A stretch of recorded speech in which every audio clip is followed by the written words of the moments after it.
What's up, good people? Mark Holmes here, and as always, I want to say thank you all for watching, commenting, subscribing, and being part of the Joe Boo Sports Report. Without you guys, as well as you ladies, you know that this literally does not work. We have some news. I was going to do a video saying that Jerry Jones is the biggest loser. That there was an article that came out about 2 hours ago that basically lambasted Jerry Jones and the Dallas Cowboys because they hadn't done anything or done much in free agency. And quite frankly, for the Cowboys, what they've done so far in comparison to what they've done in the past is a lot. We don't look at it and say, yeah, that's a big name. But in general, they're trying to improve the roster, selectively aggressive, okay? These aren't any home run type players. These aren't your big name guys that you're going to hear like Khalil Mack and things like that. But they are trying to, one of the biggest problems the Cowboys have always had is you have a lot of good, really good players, top of the league type players, 6, 7, 8, 9 of those guys. But then once you get past them, they kind of fall by the wayside with lesser talent. And so when you start losing guys left and right, then you really start to drop the talent down so much that it's just hard to compete. And that's exactly what happened last year with us being razor thin on talent, that we got to the second level, and the second level was not good. So the signings the Cowboys have been doing are guys that are maybe not necessarily starters, but could be upgrades to ones that you have. And so we have a guy that, this is another thing the Cowboys like too, is draft potential. That's one of the reasons why they went for Jonathan Mingo. He was a second round pick. He hadn't really shown up so far, but the Cowboys looked at their scouting reports and said that this was a guy that they were really high on, and they seemingly seemed like they were still high and ended up bringing him in to the team. So when we have Jonathan, defensive end, he's a guy who's got a lot of potential. He was drafted in 21, edge rusher. He's 6'6", 270 pounds. Cowboys always like taller, leaner guys, and that's something that Dan Quinn always liked too. He liked guys that had speed, that can get upfield. And now, this is not a guy who's done a lot. He was a first-round draft pick, I think they said 28th pick in the draft. So this was a guy who was a high draft pick. Thus far in his career, he's got like 40 combined tackles, somewhere in that neighborhood. He's got 5 sacks in his career. Thus far, has not done amazing things, but he's a guy who you think that you might have that potential and put him in the rotation. Hang on for a second. Forgive me. I've been sleep deprived. Peyton Turner. Peyton Turner was drafted 28th in the first round. And Peyton Turner, I was seeing how long the deal was. This is a prove-it type deal like you had with Lawson. 1-year deal. Now, here's what I will say about this,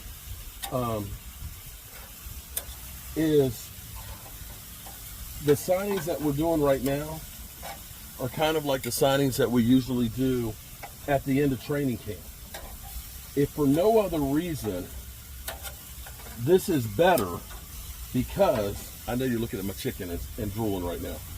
This is better because what it does for you is it gets them here for OTAs. They can start working. They can start working now with the team. They'll be in shape come training camp, and it's not a matter of a guy who's been sitting on his butt all off season. Training camp is over, and now we're bringing them in to work them out, that they're actually ready to rock and roll. So I'm happy about this. Welcome to the Dallas Cowboys. It's a 1-year deal. That's a prove-it deal. And I like those because it doesn't necessarily tie you up. And if it ends up being a player, much like when we had Robert Quinn, and we signed him to a big deal.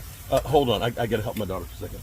So, good people, you can see how this is now kind of browned a little bit. This is my digital thermometer that I use, and what we do is we stick this in the middle of it to check the temperature. We want to make sure we get to that 160. So that's 152, so that's not quite ready yet. I do turn them around because I like to get a little bit of that caramelization on top of them. Some of these thicker ones will take longer, but when you go through and you bite these things, oh, it's juicy, so good. And it like actually freezes really well. That one should be 127.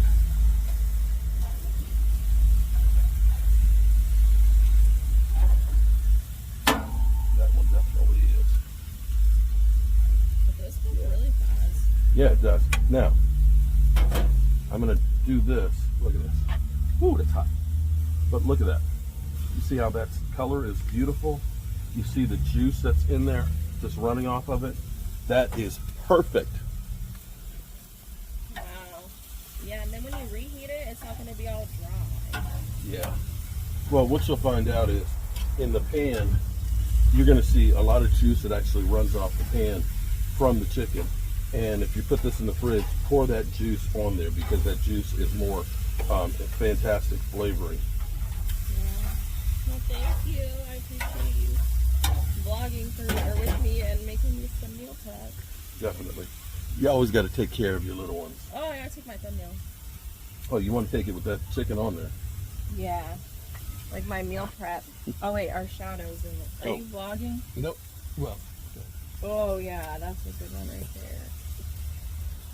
Oh, that's perfect. Wait, is it blurry? Is it blurry? I can't tell. No, that looks pretty good. Now, you could do this at your apartment on the roof. Or at your house. Or at my house. But you can do this at your apartment on the roof. Anyway, I'm happy that the Cowboys are getting the players in the fold now. So that way, by the time the season's here, we're not getting soft tissue injuries. And that right there itself is going to be a major bonus. So we'll have more on him in a little bit. And I've actually got my reason why Micah Parsons hasn't been signed. And I definitely want you guys to hear my theory on that. And maybe why we really don't need to worry so much that it's a whole lot that's whole lot to do about nothing. Yeah, I'm a proud father. Trying to do everything I can to help my kids and my daughter blogging meal prep. So cooking some chicken for her and gonna make some chicken pasta because we got a whole bunch of people that are going to be coming for my father-in-law's funeral, so trying to prep up as much food as I can to try and feed people. It's sad when you lose somebody, but food often helps. So it's one of the things that I really can do. Hopefully make people happy by doing that. Alrighty, good people, as always, I appreciate you, and we're going to keep on listening and finding out what's going on with the Cowboys. Peace out.